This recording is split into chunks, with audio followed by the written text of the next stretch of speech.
सदगुरु भगवान की जय हो। धर्म का विनाश कार्यों में विश्व का कल्याण हो। भगवान का अवतार हो। गौवध बंद हो। भारत खंड हो। नमः पार्वती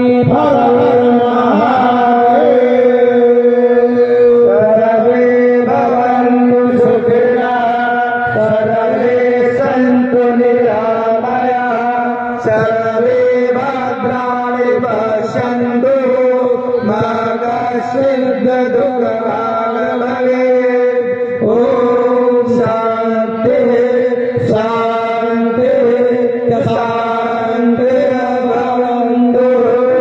शंभुः। दादा भैया माताओं ने अपने 5 स्थान पे बैठना, सभी लोग आरती और प्रसाद लेकर जाएंगे। ऐसे कोई नहीं जाए। शांति के प्रसाद में से ये भक्त बैठ जाएंगे। Hello hello. आरती और प्रसाद लेने से भक्त आराम से